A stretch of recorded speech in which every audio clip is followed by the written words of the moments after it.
NutriCast.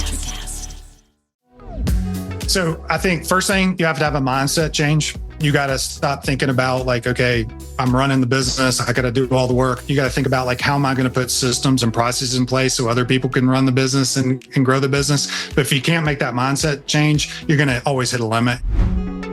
Welcome to Think Business with Tyler, sharing our methods and strategies for success. Join in on our conversations with business owners as we highlight their triumphs and detail how they overcame the challenges they faced while continuing to grow and scale their business. It's time to think life, think success, and think business with your host, Tyler Martin. Are you struggling to scale your business while maintaining a healthy work-life balance? John Burdett, a seasoned entrepreneur and business growth expert, shares his journey from being a number 2 to leading a thriving remote company. In this episode, he reveals the secrets behind building scalable businesses, the importance of intentional leadership, and how to create a culture of transparency and accountability in a remote work environment. From implementing robust systems to the art of hiring the right people, John offers practical insights that can transform your approach to business growth. Whether you're a startup founder or an established business owner, this conversation is packed with actionable advice to help you build the business of your dreams without sacrificing your personal life. Hey, John, welcome to the Think Business with Tyler podcast show. How are you doing today? I'm doing great. Thank you so much for having me, Tyler. Yeah, thanks for being here. We're right in the smack middle of the holidays as we record this. Hopefully you're having a good holiday season so far. Yeah, likewise. Yeah, have a great one. Yeah, that's great. Hey, I want to first find out about you, your professional side. What do you do for a living? Tell me a little bit about it, and then I'll ask you something about your personal side of life too. Yeah, the shortcut answer is I love building businesses. So I fell in love with building software-related companies over my 25-year career. And that's my video game. That's what I enjoy doing. That's what I love getting out of bed every morning to do. And created this last business, Fast Slow Motion, that I know we'll talk about to help other people build their businesses the right way with good systems and processes on scalable software. Very cool. And then give me something on the personal side, maybe something people don't know about you. I'm a private pilot, but I don't fly anymore. So I get bored easily and I always like new challenges. So one day I was like, I'm going to learn how to fly. And so I did that, but I haven't flown in about 7 years, but I did learn how to fly at one point in my life. Now, why haven't you flown? Just did lack of time, lack of staying current in your license? Or it's just a huge commitment. And it's so much fun to get out there and do it. But I mean, it just takes a lot of time. And flying is one of those things that you do want to stay current doing. And so you don't want to slip back and then just go out there one day without practicing appropriately. Yeah. I agree. Staying current is a good thing. Right now in our media, it's interesting. I've been seeing a lot of, tragic stories about plane crashes. So probably good. Maybe you aren't flying right now. Yeah, that's right. Yeah. Does cash flow have you down? Profit, not where you think it should be? Maybe it's the long hours. Let's meet to see if I can help. I bridge driving the financial performance of your business to hit growth and success targets. Book a complimentary meeting at meetforgrowth.com to get started now. Once again, that's meetforgrowth.com. I look forward to talking with you. And thanks for listening to the show. So where I wanted to start, you said something that kind of clicked for me. You said building business is kind of your video game. So you get a passion for that. Like what fires you up? Like what part of building a business gets you most excited? I love working on the little things, the details and the processes, and then watching them scale and automate the business so the business runs itself. So as a kid, I loved, if you ever played SimCity, I don't know if you remember that game. Yeah. I'm kind of aging myself a little bit, but I love kind of building that city and then sitting back and watching it work. And then addressing the problems that kind of popped up as the city grew. And that's just so much fun for me. So I like looking at complex things, simplifying them, putting good systems and processes in place, and then watching it grow. That's very cool. Do you ever find that attention to detail side of you can actually be a negative in terms of you get too much into the weeds and sometimes some of the stuff flies by you? Yeah, it's a great observation. I've had to teach myself to be a visionary and a bigger picture guy because I love the details so much. And I could geek out all day long. I started my career as a software developer. And I mean, till this day, I still enjoy putting headphones on and coding. I look back on those days and I miss them, where I had 10 hours of just coding. It's just me and solving the problem, whatever. But I also get bored easily. So at the same time, I love the challenges of growing and scaling a business. And you can't do that when you're growing and scaling a business. So I get the benefit of both, but I do get a lot of joy and satisfaction of completing those tasks and getting those little things done. Yeah. What do you do consciously to think more like from a visionary standpoint when necessary? Do you do anything conscious, or how do you overcome that? Yeah, I think it starts with being very intentional about it. And I have to force myself to think. I have to force myself to delegate. I have to force myself to think like 10 steps ahead so that I'm not just getting the thing done or checking the box. I'm thinking about, okay, well, how do I get this thing done so that I buy myself time in the future to make wiser decisions? And then empower the team to do that and take advantage of that, because often as we're scaling a business, we're usually the bottleneck in the whole process. And I think as entrepreneurs and business leaders, the more we can get ourselves out of the way, not compromise on standards and quality and excellence and all those things are important, but put the processes and systems in place and allow our people to achieve those standards and levels of excellence that you want. Yeah, very cool. So the typical entrepreneur or business owner that I deal with, oftentimes they're the exact opposite. They're like super visionary, trying, you'll get into discussions about goals and it'll be 3 meetings later and you're still trying to nail them down on what they're going to commit to for the quarter because they just want to think so big. And occasionally I'll run into someone like you where it's more like you really like the nuts and bolts and you don't. Well, I don't want to speak for you, but I know sometimes the excitement of that visionary isn't as much as the excitement of getting that process down. And so one person in particular came to many years ago, this reminds me of what we did is he would go to get his creative juices flowing. He would actually go somewhere off-site. I think it was once a week. It might have been once or twice a week. I can't remember. But he'd go off-site into like a location, maybe like an apartment or a cabin or somewhere where nobody else existed. He wouldn't take his phone or anything. And he would force himself to basically be creative during that time to do his visionary side of things. And it was challenging for him. Yeah. Yeah, what I do on a daily basis to help that is I exercise. So I rest through exercise. I enjoy doing things like CrossFit. That's the same kind of reason I wanted to fly. What I was really searching for is a way to reset my mind. And because when you're flying, you have to be focused on flying. You can't be worrying about your business, any of those kinds of things. Same thing with like doing an intense workout. You're trying to survive and your brain allows your brain to think of other things and reset. And so I use exercise as a way to kind of force myself above the situation because I'll get trapped down in it. But I'm also a big fan of offsites and solo retreats and stuff like that as well. I think those are good kind of things to put on your calendar and schedule them and do them and make sure you do it. But I am one of those odd entrepreneurs. I'm the opposite of a lot. And honestly, my self-talk disqualified myself for a long part of my journey where I was like, I'm just always a number 2 guy. I partner well with those visionary entrepreneurs. And I was like, I don't even want to be that person. I can't be that person. I'll just be the doer. And then, back in 2014, when I started Fast Slow Motion, that kind of flipped. I'm like, oh, I can be that person. And guess what? I get to help other entrepreneurs who are those visionary people grow and scale their business. And I get to do it for thousands of them and not just one at a time. Yeah. I love that transparency, by the way, just that because we all have self-doubt in terms of growing a business, building a business, whether you're number 1, number 2, number whatever. It's cool that you kind of had that, epiphany where like, hey, I'm not just number 2. Nothing wrong with being number 2, by the way, but I'm not just a number 2. I can run a company and grow it. So that's really cool. Okay, awesome. So let's go back to 2014 because that's when I believe you started the company you're running now. That's right. What was it that kind of pushed you over the hump to go, hey, this is going to be my gig and I'm going to go for it? Yeah. So I'd had the pleasure of helping grow and start multiple businesses up until then, but I was always the number 2 guy. And I had loved every minute of it, to be honest with you. But what I was finding about myself is every 6 years, I would get bored and want to go do it again. And I thought it was the industry. I thought it was the service we were offering. I thought it was me. I thought all these things were causing that issue to occur. And I was like, okay, this is a cycle I'm going to go in. Well, finally, about that time in my career, I was at a point where I was very unfulfilled, very successful on paper, but very unfulfilled. And I was like, there's got to be more.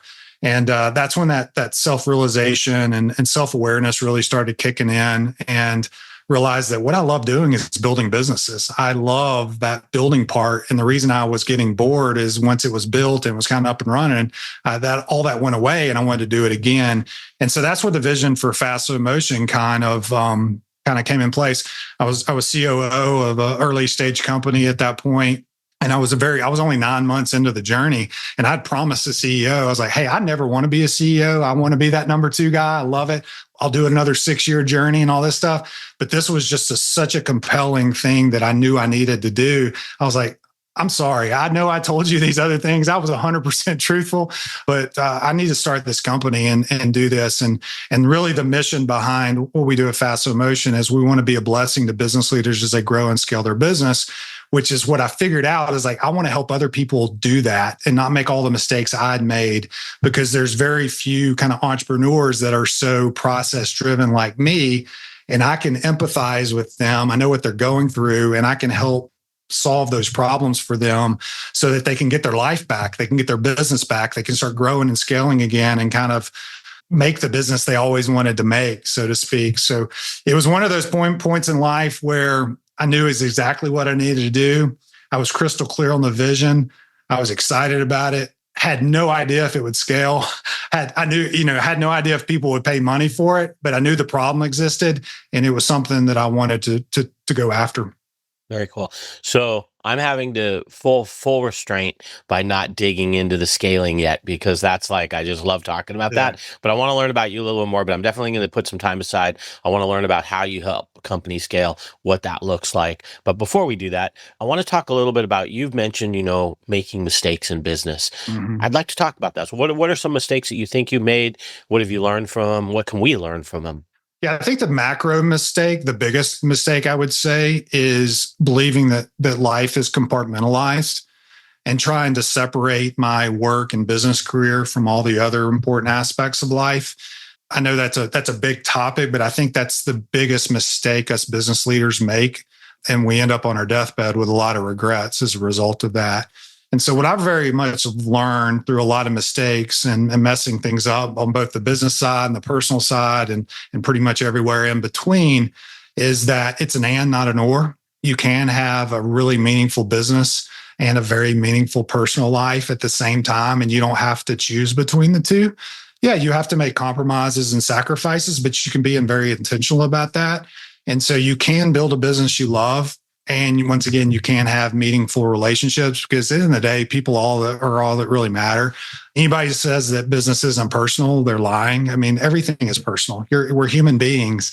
And so I really kind of stopped listening to those false narratives and started crystallizing in my head, okay, what type of business do I want to build? What kind of culture do I want to create? And that's the problem I'm figuring out versus, okay, how do I make money? How do I do this? How do I do that? If I can't do it the right way and build the type of business I want, it's not worth it. And I want to fail fast. And so that's probably the macro thing that I've learned. Now there's a million other things up under that. But I think if you get that right as a business leader, you're going to end up building the business you love, or even better, a lot of times, not wasting your life building something you hate and then risking all the relationships and people along the way that are really meaningful to you. So I just want to peel that back a little bit to make sure I'm tracking with you. Mm-hmm. So I think what you're saying is, at one point where you just all in on your business, where relationships really sacrificed significantly, and now you found better balance. And part of all of us, as we grow and we learn that we can balance it and have both. I think, is that that a fair paraphrase? Yeah, and it's one of those, exactly right. It's not, balance is a weird word because we use life balance a lot. I think it's a tension you just manage, and it's a tension you never goes away. And if it does go away, something's wrong. And so not all tensions are bad tensions. And I think you just become self-aware of what's important, and you start making very intentional, proactive, wise decisions based on that. And then you're able to win in all aspects of life, and most importantly, you win at the right things. And so, as you inferred, I was very successful from a business perspective, but I was sacrificing everything else. And not only that, I was a bad leader. I wasn't leading people well.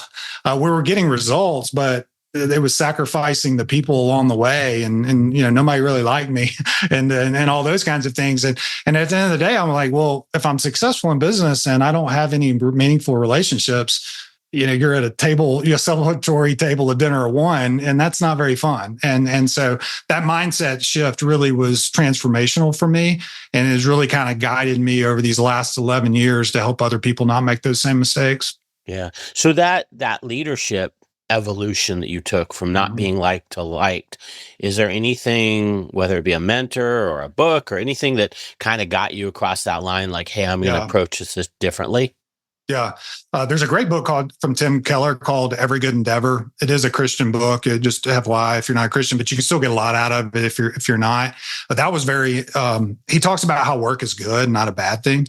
And because a lot of times we demonize work, we got to work less, all these kinds of things. No, work's a good thing if that's what you're called to do. And we're really kind of designed work 6 days a week, not 5.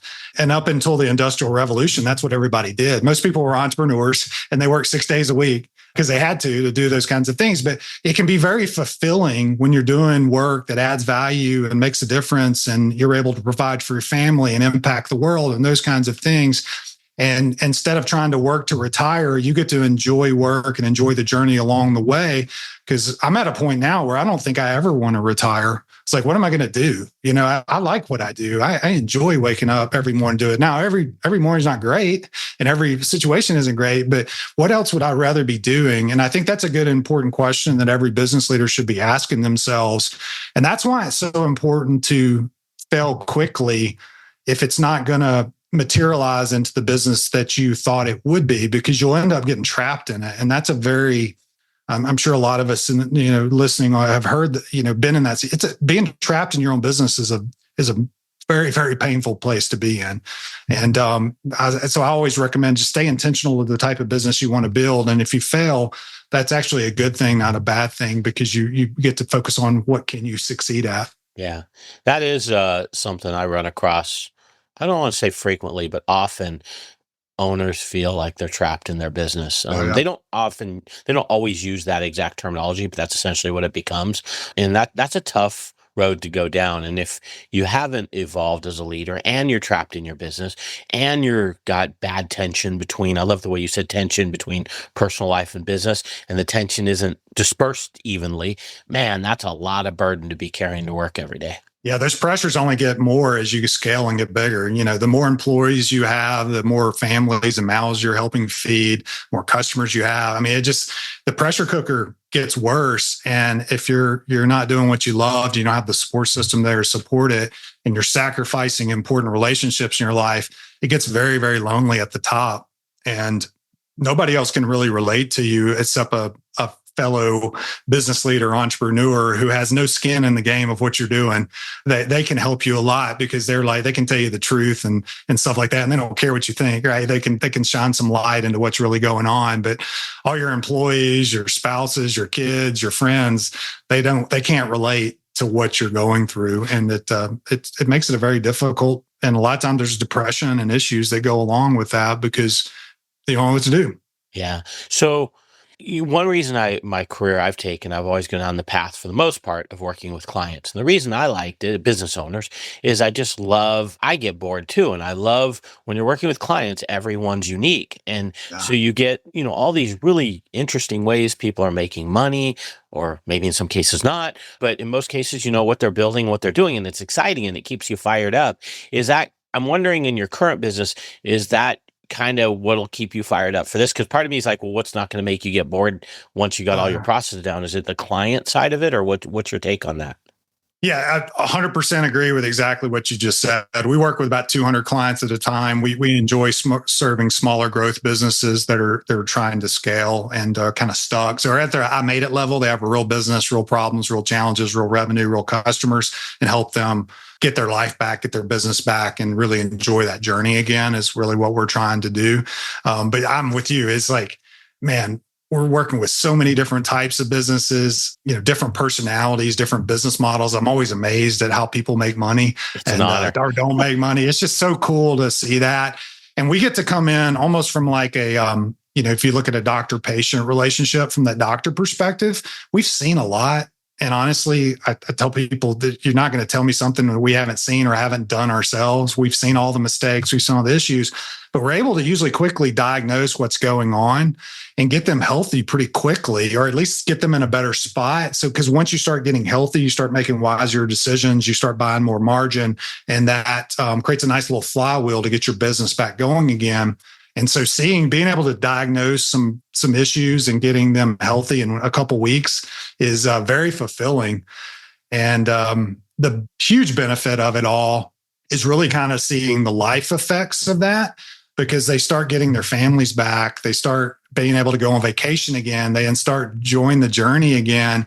Their employees are enjoying the journey again, because business leaders are usually a pain in their butt a lot of times because of the chaos that's been created by the business that we've created. And to kind of see that start going again is it's just really impactful. If you're a business owner feeling stuck in your business, overwhelmed, responsible for everything that happens, and working long hours, Tyler helps his clients develop processes, hire high-performing team members, and better understand their financial metrics and numbers to allow for a more predictable, less hands-on business. To schedule a free, no-pressure consultation, head to thinktyler.com and click the meeting button. Tyler would love to see if he can help you work on your business, not in your business. Schedule a consultation today at thinktyler.com. Think life, think success, think business. Llévate más de lo que esperas todos los días con el nuevo Meal Value en McDonald's. Ahora puedes comprar uno y sumarle otro por $1. Así que cuando tu equipo favorito enfrente a sus rivales, enfrenta tus antojos con $5 Meal Deals. Y si estás corriendo para alcanzar el desayuno, corre al app para llevarte ofertas antes del cutoff. Tú decides, y con Meal Value, tu decisión siempre rinde más. Precios y participación pueden variar. BOGO $1 válido para un producto de igual o menor valor. Debe estar registrado en Rewards para ofertas en el app. And to kind of see that start going again is it's just really impactful. Yeah, that's cool. Can you take me through a couple top level, obviously not mentioning any names, but like what are typical engagement? Like what are you doing? Someone comes to you and they have these problems, and 2 weeks later, it's like they're on a better path. Can you kind of walk me through that on a top level? So we really literally have every use case possible, but I start with a simple one because a lot of times sales is chaotic and unpredictable, and you don't really know why you're winning and why you're losing. And we usually come in there because if sales is broken, it usually trickles down to the rest of the organization. And so you often build a business on heroes. I totally agree with that. You got to figure it out, and you got to wear a lot of hats, and you're not really sure what the process is and all that stuff. But once you get to something that's working, you got to kind of change your mindset to say, okay, how do I put these in systems and processes? So I'm not relying on heroes. I'm relying on my systems to deliver consistent results. So you focus on what are those inputs to deliver the right outcomes that you want. And a lot of times that is just putting consistent, intentional processes in place with your sales process, and then ensuring your team is following those, and capturing all that data in one place. So like a CRM platform like Salesforce and HubSpot, we come in and we put systems and consistency in place, making sure we're capturing the right data at the right point, making the tool useful for the sales team, but also giving visibility for the leadership to understand what's going on. So the right hand knows what the left hand's doing, you know why you're winning and losing, and then you're able to make tweaks and adaptations consistently so that you get the outcomes that you want. So really just some of that professionalizing of the sales process can have huge benefits throughout the entire organization and de-risk the business tremendously, because if that hero salesperson leaves, that's a huge hit to the business. But if you've got a system in place, you can onboard new people, and that person leaving is not going to be as big of a hit. Okay. And then what does that look like? Like, how does that client typically come to you? Is it through like referrals of these software systems, or is it through other clients? How do they usually enter through your door? Yeah, historically over the last 11 years, Salesforce and HubSpot send us a ton of deals. So we use their platforms, are very scalable software platforms that you can use throughout your entire business. And that's why we recommend them and use them. So it's not just sales, it's everywhere. Your data's in one place, your processes are in one place, and it makes you much more likely and easier to scale as a result of that. You don't need all this other software. You can do it in one place. But these software systems are complex. And with anything that's complex, well, you need people that have been there and done that can help you. So we bring the business acumen, like what should I do, along with the coaching, like, okay, we're going to tell you no, hey, don't run that red light. Okay, you need to stop asking your team for email updates. You need to go check the system, that kind of stuff, and then get that done very quickly in the technology the right way. So because of the complexity of these software platforms, a lot of times what we're doing is simplifying it, making it look to match their business, making it easy to use, and then getting adoption. And then you get that ingrained in your culture. And then that's a beautiful thing because everybody's now talking the same, language, using the same systems, and you're able to scale your business because you're doing things very consistently. Very cool. And then when you say like, hey, CEO or business owner going in and looking up things, a lot of times what I find is, that's a roadblock for them. Like it slows them down. And so do you create a dashboard for them, or do you do something where it's not like they're having to, hunt and peck to find the record to get an idea of what's going on? Yeah, 100%. And the nice thing about these platforms is you can customize it based on role. And so people are looking at the most important information. They don't have access to what they don't need to have access to. And it makes it easy for them to do their job. But we believe in a top-down and a bottom-up approach to implementation and adopting the system. And it's very important that the executives in the business use the system and rely on the system to make decisions, because it enforces and tells the team what you're doing in the system is very important. And I would say, like, if the leadership is not willing to invest in using the system and taking advantage of the system, it's probably going to fail. And they don't even need to waste their time with it because it's not a magic system. You need to use it. And a lot of times us leaders are the problem. And if you really want to get to where you want to get and you want your team to be empowered and you got to use the system just like they do. And valuing the data that they're entering into the system. So it's a telltale sign if like the executive is like, well, I don't want to log in, or they make a joke about, I've never logged into Salesforce before. Well, you just bought a Ferrari and you're listening to the radio in the garage. You got a very powerful car and you're not getting the most out of it. And you need to log in and you need to stop emailing your team and bugging the crap out of them because that email is distracting them from doing their job and that kind of thing. So we try to train on both sides. And then, we eat our own dog food. We do the same thing to run our business. So I'll show you how I do how I run my business in this place and where you can get to. But once you get them used to that, it's a powerful thing because they can see exactly what's going on in the business without having to ask anybody. They can be up on the ski slopes, checking their dashboard. And then even better, they ask very surgical questions about things that reinforces things like, hey, I saw you got this big deal coming through. How can I help you on this? Not like, hey, send me an email with your updated pipeline. They're not asking that anymore. They're asking better questions. Yeah. I will tell that's so wise what you said is the part about all of it is, but the part particular about if you're not bringing awareness to the data as a leader, it's really meaningless data. So, I many years ago ran a staffing and recruiting firm, and salespeople hate keeping up to date records, and they would leave out notes or not book meetings. And obviously the value of our business was our database. Now things have changed a little bit because of LinkedIn and stuff, but I used to I would review records and I would say, hey man, how are we placing this person? And there's literally no notes indicating why they're interested, what rates they want. And the interesting thing is you just had to remind people, and it wasn't perfect. I'm not saying they always would record it, but now we had 80% efficiency or 80% being entered instead of 30%, just by bringing awareness every so often. So that is a huge part of it. Yeah, and I think it's one of the most important parts of adoption. And if the leader isn't going to do that and value what's in the system, because the reality is your sales team, they're doing those activities. Like that person was taking notes and stuff like that. They're just doing it on their own wet system. Right. But that adds zero value to the company if it's not in a central place and you can't see what's going on.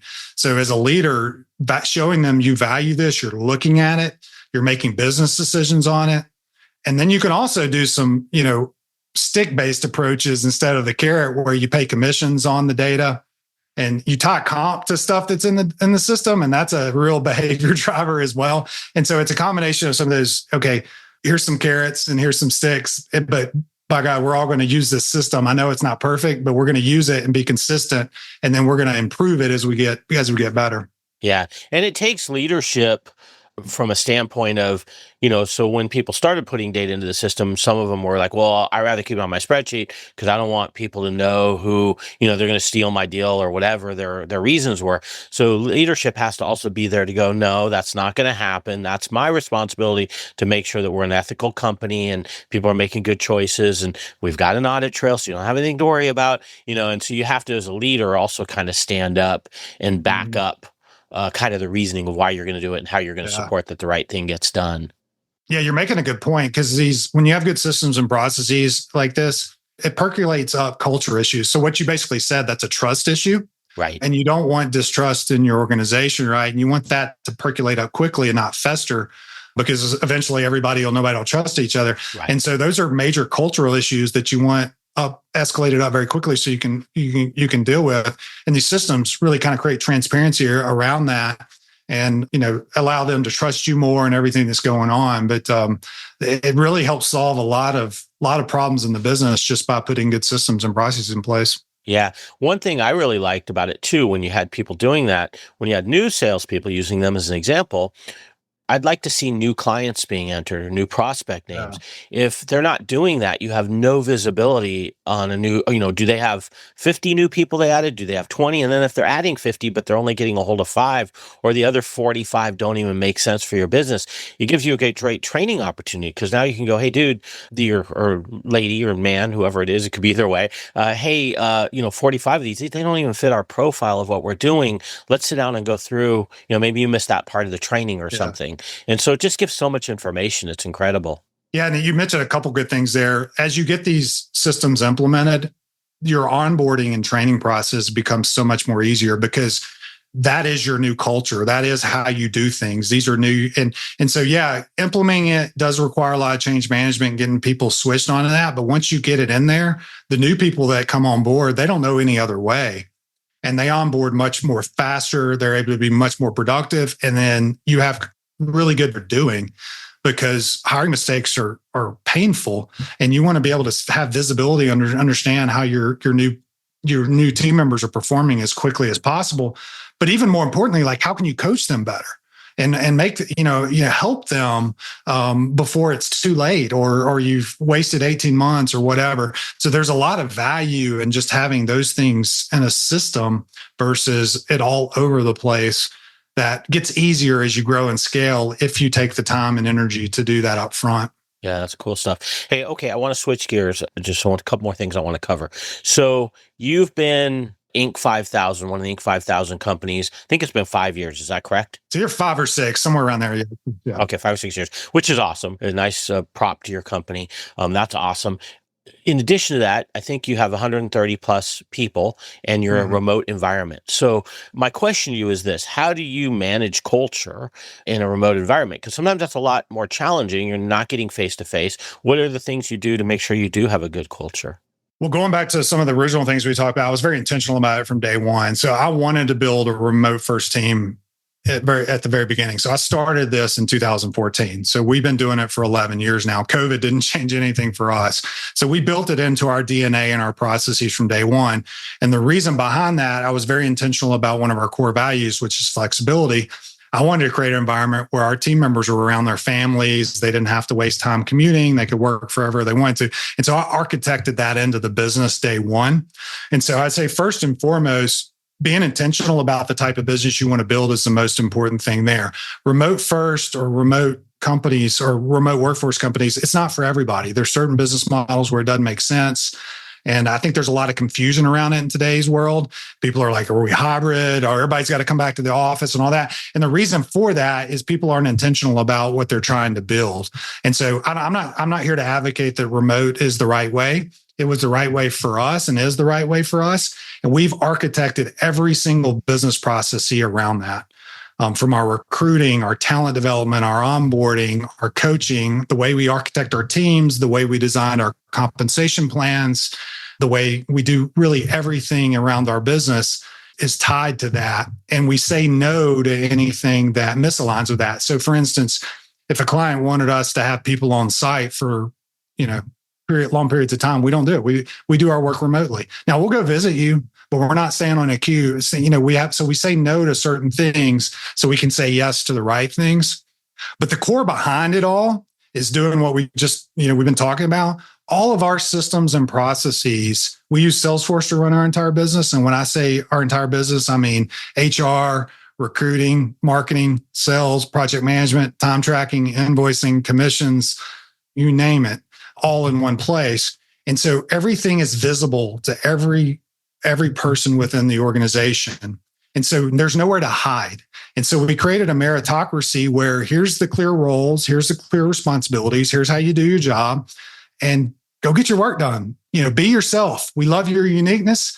Here's the excellence bar. We don't lower it, and go out and perform. And then we get to see how they're doing. And therefore, we're able to coach them where the holes are. And we coach them up or coach them out. And if they can't do it, but there's nowhere to hide. So I think that was mission critical to be able to get the visibility into the business so that we don't have to micromanage anybody. I don't have to worry if anybody's working or not. The systems tell me what's going on. And then if they're not performing well, the system shines a spotlight into what's going on. So that's some of the things we've done. We got a ton of practical things that we'd be glad to get into if you want to talk about. But the core of it all is those systems and processes that are designed for a remote workforce. How do you handle when someone or if someone isn't performing up to standards because what you're able to see just isn't showing what you'd like to see? How do you typically deal with that? Yeah, their direct leadership coaches them in real time. And so we don't, we don't avoid those difficult conversations. And in being in consulting, you always can be better. There's always things to work on. So it's a very hard, challenging job, but we coach in real time. And then we document everything in our system so I can go in and see the full reports of all of our team members and all those difficult conversations that have been had. The metrics that align to their compensation, there's nowhere to hide through those. Like if you're not adding enough billable hours, something's wrong. You're either not trained enough, people don't want to work with you, or we don't have enough work and we got to figure out what's going on. And those kind of things percolate up quickly. And then we have a ton, like I still do one-on-ones with everybody in our company twice a year. And so we have a director of people, and his sole job is to align the hopes and dreams of our team members with the hopes and dreams of the company. And so he's coaching from a macro perspective, like, what do you want to do in your life? Where do you want to go? Let's make sure we map out where you're going, where the company is. So we're growing you up to stay, while the immediate management leadership's coaching in real time on what's going on to make them better at their job. And so it's a layered approach that we use. And then we just have those systems documented and codified in our system so that we know exactly what's going on. So when it's time to let somebody go or part ways, hopefully we're able to deal with that quickly, because those problems don't get better with age. But we have a clear line of here's how we coach the person, here's what we said, and that person is not surprised at all that we've got to have that conversation. Yeah, I think that's the holy grail when there's not a fit, is when the party, the employee, usually their response is, if you've done it right, their response is, oh yeah, I expected this, or oh yeah, I thought we were going to have this conversation. That you've done a good job of communicating. It's the one that they say, what? You just gave me a good review. Yeah. And it's a beautiful thing in today's world, in our world, because we've pushed that down. I call it pushing it down to the tip of the spear. So the direct leader of that person is having those hard conversations. They're the ones deciding if we do need to let go. Now it's all reviewed and all that kind of stuff. And there's a whole layer of support above them, coaching them, but they've learned that they can't let those conversations slip by, and they can't have them, because the first time you have to let somebody go and you didn't set up good expectations, it's horrible. Yeah, it is. It's all on you. And so we're pushing that down in the organization so that I'm not having to micromanage any of that stuff way up here. I'm not having to let anybody go. I'm not having to be the final decision maker on any of those kinds of things. And our process and system kind of worked. And guess what? We're talking about a difficult topic here. There's a better spot for that person. There's somewhere else. And we're really helping them get to there. And we're their biggest cheerleader. We want the best for them. And we're not for everybody. And so hopefully we don't let them in. Hopefully we figure that out beforehand, but you're always going to let some in. Some of them, they just don't realize, and all that kind of stuff. But it's a very, clarity is kindness. And we want to be able to be as clear and kind to people as possible. Do you do anything on the front end in terms of personality testing, whether it be like a Colby or a DISC or anything like that? Yeah, we have a very defined interview process. I think we interviewed about 1,000 people or directly last year and hired 2% of those people. So it was very hard to kind of get through the process. The first thing we did, just at a very high level, I can get into the details if you want to, very high level, our director of recruiting has an initial conversation and he's really measuring, we like Patrick Lencioni's humble, hungry, smart. How do they align to those three variables? We can teach smart a lot of times. There's a base level capability, but are they hungry? Are they humble? Do they align with our culture? Are they excited about what we do? And then we give them an assignment that they have to do. And that self-qualifies a lot of people out. People don't want to do the work and don't want to put in the effort. And then we get to see how they perform on the assignment. If they get through that, they then do a cultural assessment, which includes personality profiles, all those kinds of things. So they fill all of those ahead of time. They meet with our director of people. They go through it and it's like, this is how you think. This is how you do all these kinds of things. Here's what the role says, all that stuff. Let's talk about how that may misalign or how you're going to have these, these kinds of things. And then finally, I am the very last step of the whole process. And my sole job is to try to scare them away. All right, they've gotten through everything. They're going to get the job if they want it. But I want to make sure you're really committed to this and you really know what you're getting into because I want you to stay forever. And it also allows them to ask me any question. You're like, what in the world do you want to know that you haven't learned already? So if you kind of get through that rigorous process, you're more likely going to stay here because you've interviewed us as much as we've interviewed you. Do you have a percentage, and this may be too hard to answer, but do you have a percentage if they make it to you that they end up getting hired? Yeah, it's like 95%. Okay, so they're pretty dialed in at that point. Yeah, at that point, we're both, like our team's already approved them. And what I'm trying to measure is making sure they're willing to put in the work. Because the first 6 months with us is pretty challenging just because you're new to everything. And so a lot of the people we're hiring were very good at what they were doing before and very capable. And they were used to being the person that knew all the answers. And you're going to be the opposite of that because technology's new, the projects are new, the clients are new, the processes are new, the people are new, all that kind of stuff. And so are they going to be humble enough to come in and say, I got to be a sponge and I've got to suffer through some things so that I can gain the reps to be good again. And not everybody's willing to kind of take that journey. So I'm trying to make sure they know what they're getting into. Cool. Okay, I got last two things. I feel like I could talk to you, man. There's so many topics I haven't even dug into, unfortunately. But I want to brief thing. Here's next two things I want to talk about, and then we'll wrap up. I want to talk about your book coming up, Scalable Business Framework. I believe it's coming in 2025 as we record this. Right. We're right at the end of 2024. And then if you've got it, maybe you can give a little thought to this because this will be the last thing I'll ask you.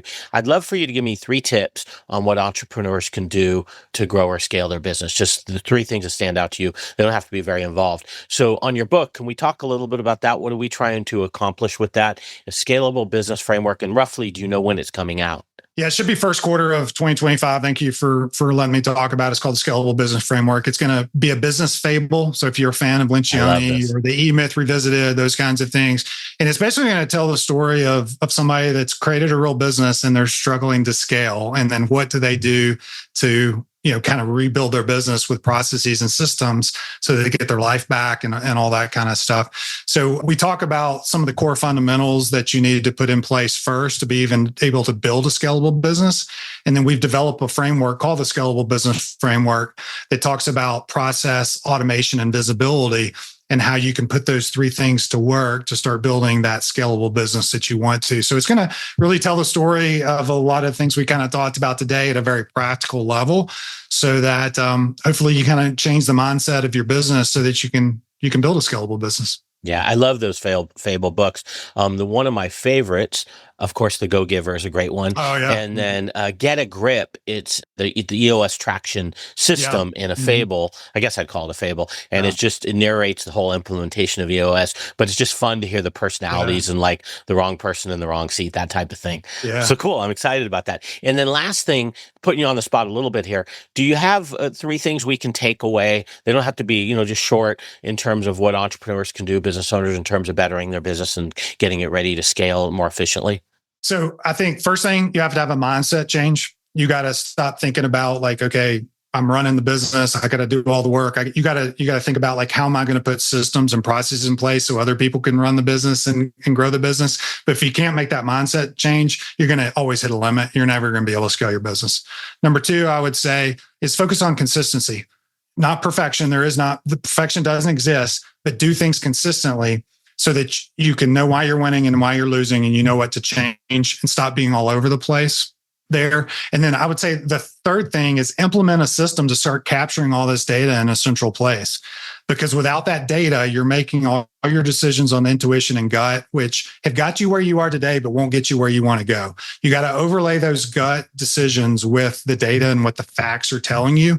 And if you don't know what the facts are, you're never going to be able to drive your business looking through the windshield. You're always going to be looking in the rearview mirror saying, oh crap, our revenue's down. And instead of knowing, oh, we got some revenue issues coming ahead, what am I going to do about it? Does cash flow have you down?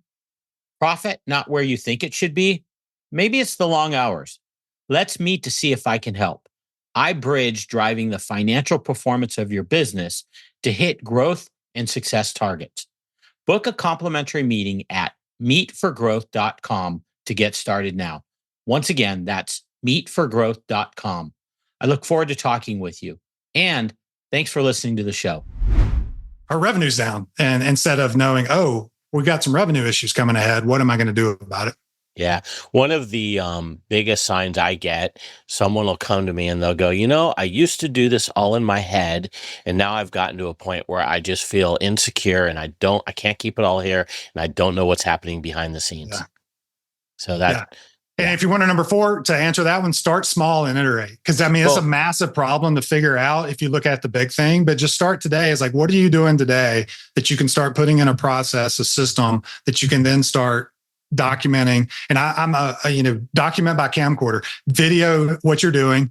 Don't write it down, and then use that as your first SOP to say, okay, here's our sales process, or here's how we do invoicing, or here's how we do whatever. And then that way you start building it up. And then over time, suddenly you got a bunch of these together and they're all working together.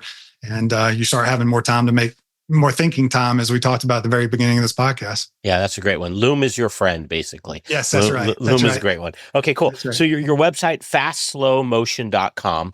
One more time, fastslowmotion.com is the name of your website. If people wanted to reach out to you, is that the best spot, or is there anywhere else? Yeah, we have all our social out there. We have a podcast. We're on LinkedIn all the time and stuff like that. You can hit me up on LinkedIn as well, John Burdett. Just look up Fast Slow Motion. It won't be hard to find me there. But if we can help you anyway, love having conversations. We just love helping people, and enjoy the journey. That's my thing. Enjoy what you're doing. Love it. Okay. Awesome, John. I appreciate you being on the show. I'd love, you got an open invitation when your book releases, if you want to come back and we can talk about that. I think that'd be fun. So thanks so much for your time. Thank you so much for having me. That's all for this episode of Think Business with Tyler. But we have plenty more resources to help you in your pursuit of business excellence on our website at thinktyler.com. If you'd like to be featured in a future episode of the show, feel free to reach out to us on social media at think_Tyler. We look forward to helping you think life, think success, and think business.